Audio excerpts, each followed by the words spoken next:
예수님의 십자가는 우리를 향하신 하나님의 사랑의 증거이며 그분의 부활은 그 사랑의 완성입니다.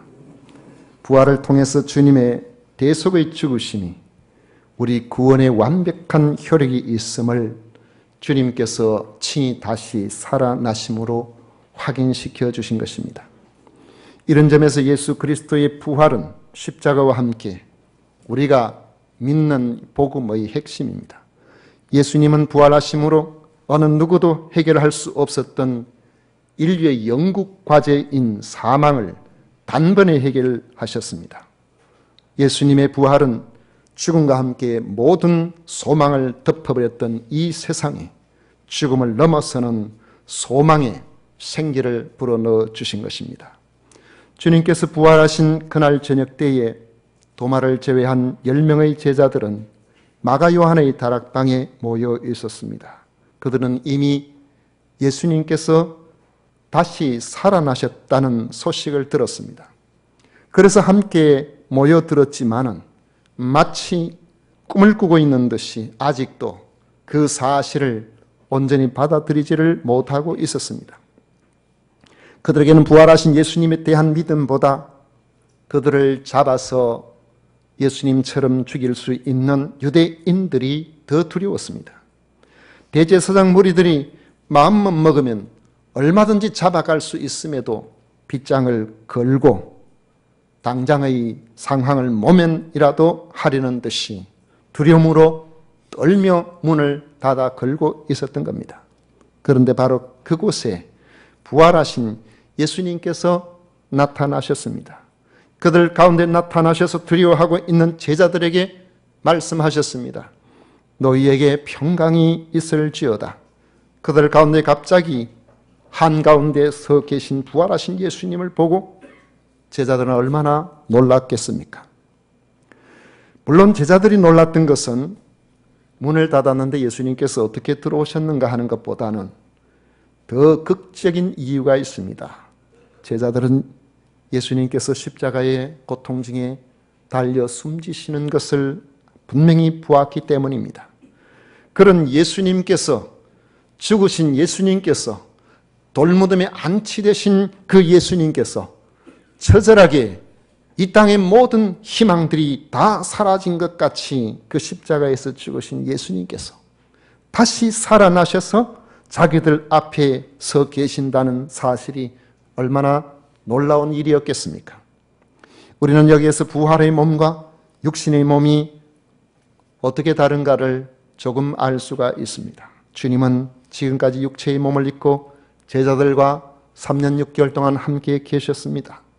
육체의 몸을 입고 계실 때에 예수님은 제자들과 마찬가지로 우리의 신체가 주는 여러 가지 제약을 받으셨습니다. 바다를 걸으심으로 주님께서 천지 만물의 창조주라는 사실을 보여주신 적도 있었지만 보통은 갈릴리 호수를 배를 타고 제자들과 함께 건너셨습니다. 너무너무 사역이 피곤하여 힘들 때에는 파도로 흔들리는 그 뱃전에서도 주무셔야 할 정도로 연약한 몸을 가지고 계셨습니다. 그런 몸으로 온갖 고초를 당하시고 십자가에 달려 죽으셨습니다. 그런데 부활하여 제자들에게 나타나신 예수님께서는 이제 그 몸이 더 이상 우리가 겪고 있는 우리의 육체에 이런 여러 가지 주는 자연의 법칙의 지배에서 완전히 벗어난 특수한 몸이 되었음을 보여줍니다. 예수님의 부활하신 몸은 공간의 법칙을 넘어섭니다. 제자들이 모인 방과 바깥 세계를 구분하는 문을 굳건하게 닫아 두었지만은 부활하신 주님에게는 그 문이 전혀 상관이 없게 되었습니다. 부활의 몸은 공간의 제약을 초월하는 완전한 몸입니다. 왜 이것이 가능합니까? 예수 그리스도께서 그 공간을 만드신 창조주시기 때문에 그런 것입니다. 또 예수님께서는 시간의 법칙을 뛰어넘으십니다. 우리는 언제나 시간의 지배를 받고 살아갑니다. 누군가와 약속을 하면은 언제나 그 약속의 장소에 그 시간에 나와야 서로 만날 수가 있습니다. 이것이 조금만 틀어져도 우리는 더 이상 만날 수 없는 사람이 될 수도 있습니다. 그러나 부활하신 주님에게는 과거와 현재와 미래의 구분이 없으시게 됩니다. 시간까지도 주님이 만드신 천지 만물의 질서의 한 부분에 불과하기 때문에 그렇습니다. 부활하신 주님이 우리의 시간이 찾아오시기만 하면 우리는 언제나 어느 때나 주님을 만나게 됩니다. 주님께서 우리에게 찾아오시기만 하면 우리는 주님을 만나는 그런 사람으로 살아갈 수가 있습니다. 누가복음에 보면 그날 글로바와 또 한 제자가 예루살렘에서 약 20리 정도 떨어져 있는 엠마오로 내려가게 됩니다. 오후에 내려가다 보니까 한 2시간 걸려서 엠마오에 도착하니까 해가 졌습니다. 육체는 피곤합니다. 그런데 그 내려가는 과정에 어떤 유대인 라피 한 사람이 친절하게 가까이 와서 여러 가지 이야기를 물을 때에 그와 함께 대화를 나눈 가운데서 그들에게 있어서는 놀라운 성경에 대한 지혜가 그 랍비를 통해서 들려지는 것을 느꼈습니다. 너무나 감사했죠. 그래서 그곳에서 엠마오에서 같이 저녁 식사를 하고 잠도 같이 주무시고 그렇게 하면 좋지 않겠느냐면서 주님을 초청해서 식사 자리에 같이 앉아서 음식을 내어놓고 그 앞에서 주님이 그곳에서 그와 함께 하신 바로 그분께서 감사 기도를 드리는데 갑자기 눈이 밝아져서 보니까 지금까지 2시간 동안 내려오면서 이야기하셨던 바로 그 랍비가 부활하신 예수님이라는 사실을 발견하게 됩니다. 얼마나 놀랐겠습니까? 그런데 그것을 깨닫는 순간에 다시 보니까 주님이 더 이상 그들 눈앞에 보이지를 않게 되었습니다. 이 사실을 마음속에 넣고 견딜 수가 없어서 그들은 그 자리에서 다시 예루살렘에 올라갑니다. 바로 예수 그리스도께서 그들에게 나타나신 그 현장에서 주님께서 다시 살아나셨다는 것을 알게 되는 바로 그 순간에 이것을 나만 아는 것이 아니라 제자들에게도 알려줘야 되겠다고 해서 예루살렘으로 그 밤늦게 올라가게 되는데 가서 보니까 그곳에 있는 제자들도 이미 벌써 부활하신 예수님을 만나게 된 것입니다. 그날 저녁에 부활하신 예수님을 그들도 만났다는 것입니다. 부활하신 주님은 이제는 더 이상 시간이나 공간의 제약을 받지 않는 몸을 가지고 계시기 때문에 엠마오로 내려가는 두 제자를 만나는 바로 그때에 주님은 그곳에 왔다가 다시 바쁜 걸음으로 예루살렘에 올라가셔서 비로소 제자를 만나는 그런 분이 아니라는 것입니다. 주님이 원하시기만 한다면 동시에 누구와도 만나실 수 있는 바로 부활의 몸은 그런 몸이 되는 것입니다. 왜 수천 년에 걸쳐서 복음이 전해져도 그 지혜롭다는 사람들이 이 복음을 이해하지 못했을까요? 우리가 제한받고 있는 이 공간과 시간을 초월한 창조주의 세계를 도무지 이해할 수가 없었기 때문에 그런 것입니다. 그들은 창조주의 세계도 우리가 겪는 이 세계와 같을 것이라는 전제로 말씀을 보고 사건을 보니까 도무지 믿을 수가 없었고 믿고 싶은 마음도 생기지 않았던 것입니다. 부활의 세계는 우리가 경험하는 이 세계와는 다릅니다. 예수님을 믿는 사람에게는 주님의 부활에 참여하게 되고 우리도 부활하게 되면 주님과 같은 이 부활의 몸을 입게 되는 것입니다. 우리의 구원이 바로 그런 것입니다. 부활의 몸을 입게 되면 우리를 고통스럽게 해왔던 이 세상의 모든 문제들로부터 자유롭게 되는 것입니다. 부활의 주님을 만나기 전에 제자들은 여러 가지 복잡한 생각으로 의견이 분분하였던 것 같습니다. 그날 새벽에 막달라 마리아가 예수님의 시신에 향품을 넣기 위해서 예수님이 안치되신 그 무덤으로 찾아갔다가 빈 무덤을 만나게 됩니다. 그런데 그렇게 사모하며 갔던 그 막달라 마리아를 예수님께서는 부활하신 그 몸으로 제일 먼저 만나 주셨습니다. 막달라 마리아가 부활하신 예수님을 만나고 돌아와서 제자들에게 예수님을 만났다라고 그렇게 했을 때에 다른 제자들이 그 사실을 선뜻 받아들이기가 어려웠습니다. 그날 있는 모든 사람들이 그랬습니다. 정말 예수님이 다시 살아나셨는지 그것을 확인하기 위해서 베드로와 요한이 선걸음을 달려가서 빈 무덤을 보았지만은 그곳에 빈 무덤만 본 것이지 부활하신 예수님을 만나지는 못했기 때문입니다. 이런 소식을 들었지만은 누가복음에 보면 엠마오로 내려가는 두 제자도 이 부활의 소식을 들었습니다. 들었으면은 기쁨이 가득 차야 될 텐데 그들의 얼굴에는 근심빛이 가득했다고 했습니다. 너무 충격적인 일을 겪은 여인들이 혹시나 잘못 본 것은 아닐지, 과연 죽었다가 다시 살아난다는 이 부활이 진정으로 가능한 것인지, 그들은 그 모든 것들을 그대로 받아들이기가 쉽지 않았던 것이죠. 베드로와 요한이 보고 온 빈 무덤을 설명할 길이 없었지만은 그들은 부활에 대한 확신이 없었기 때문에 여전히 누군가 그들을 잡으러 오는 것은 아닌지 무서워서 문을 닫고 있었던 것입니다. 그런데 갑자기 주님이 부활의 몸으로 나타나셔서 그들 가운데에 서셨습니다. 그리고는 말씀하시기를 너에게 평강이 있을지어다.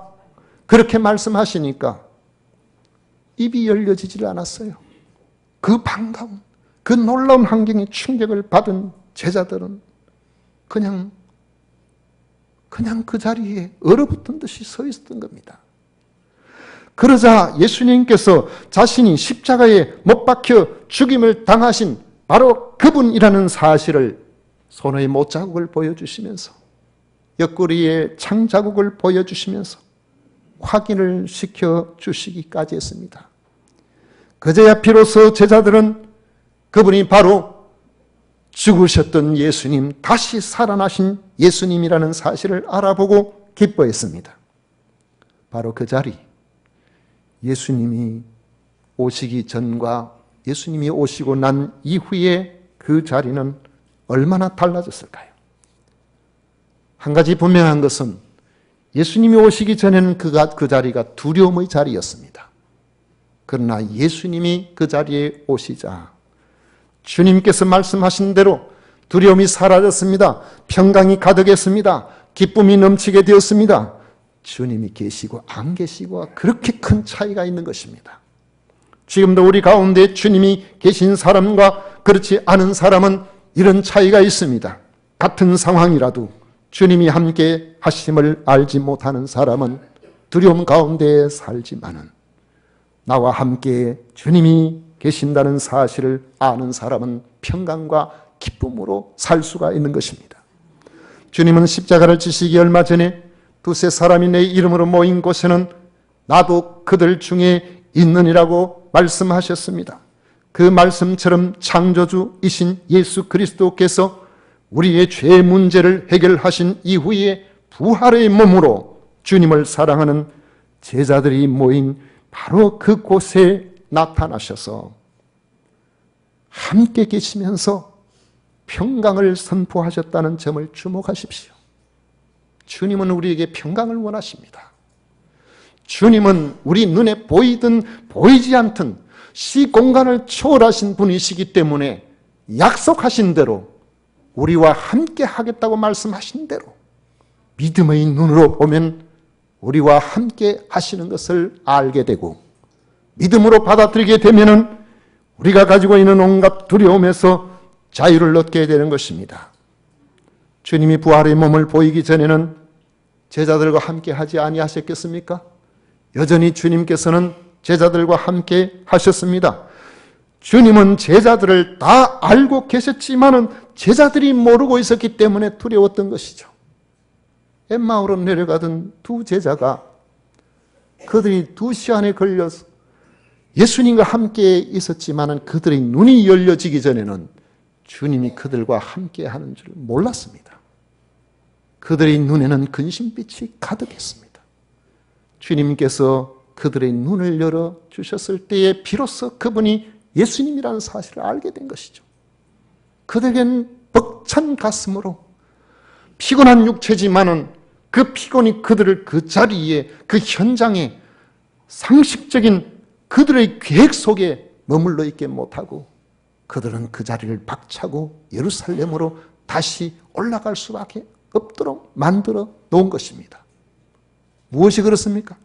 주님이 처음부터 그들과 함께 하지 않아서가 아니라 주님이 그들과 함께 사셨지만은 그것을 모를 때는 근심이 가득했고 그것을 알게 되면 이렇게 달라지게 되는 것입니다.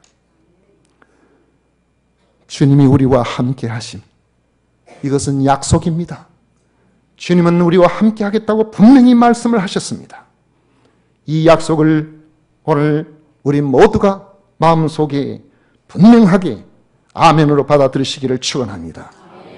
주님은 주님을 사랑하는 사람들에게 언제나 이 약속을 지키십니다. 우리가 주님의 이름으로 모이는 이곳에도 부활의 주님께서는 오늘 우리와 함께 하십니다. 믿음의 눈으로 우리와 함께 하신 주님을 보십시오. 주님 우리와 함께 나와 함께 계심을 믿음으로 여러분들의 온갖 근심스러운 환경에서 자유를 얻으시기를 바랍니다. 여러분의 삶에 주님이 함께 하심으로 주시는 평강이 넘치시기를 바랍니다. 주님은 직접 고난의 흔적을 제자들에게 보여주셨습니다. 제자들은 주님이 보여주신 고난의 그 흔적들, 손의 못자국과 옆구리의 창자국을 보고서 비로소 주님이라는 사실을 확신하고 기쁨이 충만해졌습니다. 믿음의 눈으로 부활의 주님, 우리를 위해서 십자가에 못 박히신 고난의 흔적을 보시기를 바랍니다. 주님이 가지신 고난의 흔적은 우리를 구원하려고 친히 그 자리에 머물러 주신 사랑의 흔적입니다. 예수님께서 우리를 위해서 그 십자가에 달려 죽어 주신 것입니다. 그것이 믿어진다면 여러분들은 이 땅에서 이미 부활하신 주님과 함께하고 있는 것이고 이미 하늘의 위로와 평강이 여러분들에게 있는 것입니다. 그것을 받아들이고 그것을 누리는 것이 우리들의 몫입니다. 주님은 제자들 떠나시기 전에 평안을 너희에게 끼치노니 곧 나의 평안을 너희에게 주노라. 내가 너희에게 주는 것은 세상이 주는 것 같지 아니하니라. 너희는 마음에 근심하지도 말고 두려워하지도 말라. 로마서 5장 1절에 보면은 그러므로 우리가 믿음으로 의롭다 하심을 받았으니 우리 주 예수 그리스도로 말미암아 하나님과 화평을 누리자고 말씀하고 있습니다. 여러분들이 부활의 주님을 믿음으로 세상이 줄 수 없는 참된 화평을 누리고 계신다면 여러분들도 주님의 부활에 참여한 참으로 복된 하나님의 자녀임이 분명합니다. 여러분에게도 부활이 있음을 확신할 수가 있는 것입니다. 부활의 주님은 제자들을 만나시고는 사명을 주셨습니다. 21절을 보십시오. 너희의 평강이 있을지어다. 아버지께서 나를 보내신 것 같이 나도 너희를 보내노라 했습니다. 하나님 아버지께서 세상을 구원하시려고 독생자 예수님을 보내셨고 이제 부활하신 구주께서 이 복음을 전하라고 제자들에게 사명을 주신 것입니다. 이 사명은 어떤 사람이 감당할 수 있을까요? 바로 성령의 사람들입니다. 주님은 제자들을 향하여 숨을 내쉬면서 성령을 받으라고 하셨습니다. 그리고는 너희가 누구의 죄든지 사하면 사하여질 것이요 누구의 죄든지 그대로 두면 그대로 있으리라고 하셨습니다. 첫사람 아담을 만드시고 하나님께서 그에게 생기를 불어 넣어주심으로 성경은 생명이 되었다. 살아있는 사람이 되게 하였다고 말씀하신 것처럼 주님은 죄로 말미암아 에스골 골짜기의 해골 때와 같이 사망을 향하여 달려가는 소망 없는 사람들에게 하나님의 성령을 부어주심으로 우리에게 새로운 피조물이 되도록 해주셨습니다.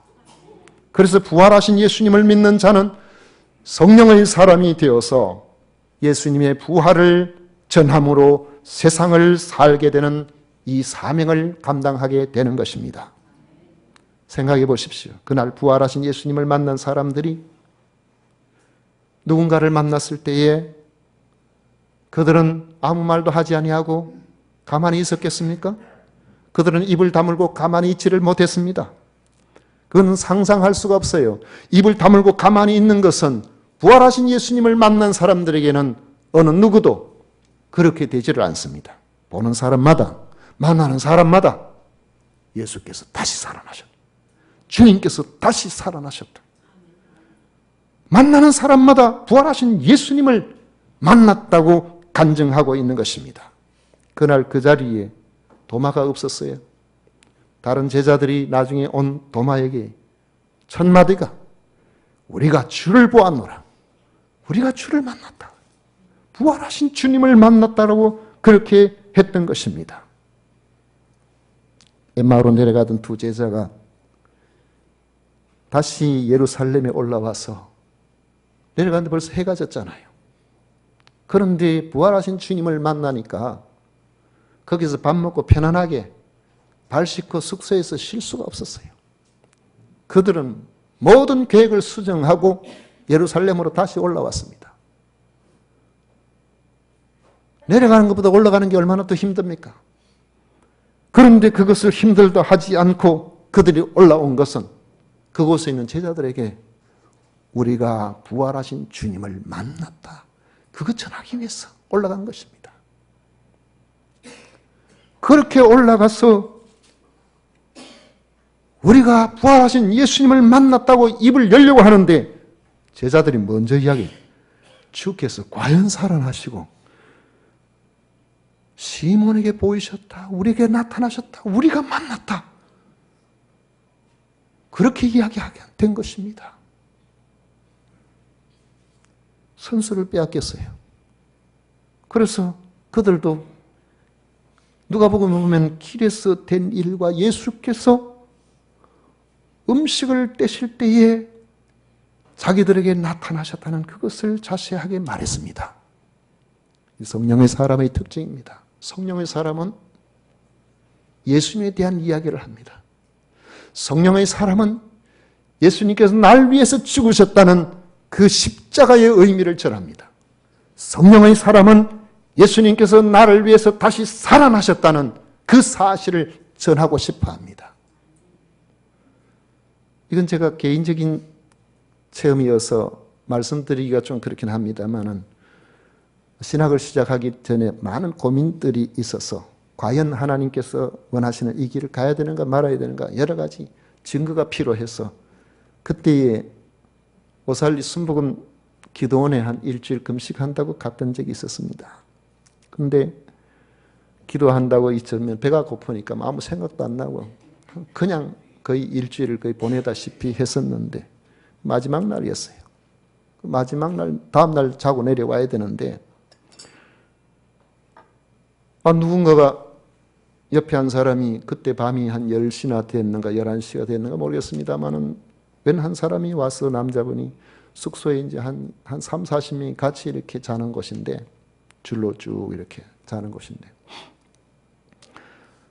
얼마나 간절하게 기도하는지 기도굴에 가서 기도하든지 예배당에 가서 기도하든지 그렇게 해야 될 텐데 그 자리에서 주여 주여 하고 앉아서 그렇게 아니 뭐 10분 20분 30분 지났는데도 계속 그러고 계시는 거예요. 저는 배가 고파서 잠이 안 오는데 참 기도를 열심히 하신다. 그런데 눈을 떠서 가만히 보니까 기도하는 게 아니고 추워가지고 이불도 없고 그 덜덜 떨면서 주여 주여 이러고 그래가지고 제가 가지고 한 이불이 조금 커서 그걸 한 자락을 펴드리면서 여기 누우시라고 그리고 이제 그분이 눕고 한 자락 덮어드리고 그리고 있는데 그러자마자 바로 잠이 드는 것 같습니다. 들어보니까 그 사람이 코를 고나게 골면서 자고 있더라고요. 저도 막 잠이 든 것 같은데 이상하게 하나님께서 주시는 놀라운 은혜가 저한테 있는 것이 갑자기 바깥에서 예수님 오신다 이런 소리가 들리는데 문이 열리는데 저기서 보니까 한 분이 들어오시면서 제 손을 잡아주시는데 그때의 그 기쁨과 그 희열은 말로 다 할 수가 없었습니다. 온몸이 공중에 뜨는 것 같은 그런 느낌을 받았는데 그리고 그 체험을 하고 그 다음날 아침이 되고 모든 정리를 마치고 버스를 타고 고향으로 내려오는데 이제는 제 혼자 믿었고 그 전까지는 다른 사람에게 믿는 표시를 낸 적이 없었는데 제가 제 스스로를 들여다보고 있으니까 옆에 사람에게 전도하고 있었습니다. 부활의 주님, 생명의 주님, 살아계신 주님을 만나게 되면 이거 이야기하고 싶어요. 다른 사람에게 전하고 싶은 겁니다. 여러분, 부활의 주님은 우리를 살리시는 우리의 모든 소망이 그 안에 다 있는 겁니다. 예수께서 부활하셨다는 사실을 마음속 깊이 확신하시기를 축원합니다. 부활의 주님과 함께 있는 이런 사람은 모든 근심, 모든 걱정거리에서 자유를 얻을 수 있습니다. 모든 것을 초월하신 부활의 주님이 우리들과 함께 해주시기 때문에 그렇습니다. 이 사실이 믿어지는 사람이 성령의 사람입니다. 이것을 가슴 벅차게 늘 한결같이 그렇게 느끼는 사람을 우리는 성령 충만한 사람이라고 합니다. 이런 사람이 죄로 말미암아 세상 안에 절망적으로 갇혀 있는 사람들에게 부활의 복음을 전할 수가 있습니다. 이 부활의 복음을 받아들이는 사람들이 우리와 같은 이 부활의 이 주님을 만나는 기쁨을 누릴 수가 있게 되는 것입니다. 부활절을 맞이하여 제자들에게 나타나신 부활의 주님이 오늘 여러분들과 함께 하시는 놀라운 은혜의 세계를 경험하시기를 바랍니다. 불안과 두려움이 가득하였던 여러분의 삶에 주님께서 친히 우리에게 허락하시는 평강을 누리시고 담대하여지고 절망 중에 있는 다른 사람들에게도 내가 믿는 이 부활의 주님을 소개할 수 있는 성령의 사람이 되시기를 바랍니다. 그들에게 영생의 소망을 전해줄 수 있는 주님 오늘 말씀하신 바로 이런 사명자들이 되시기를 축원합니다.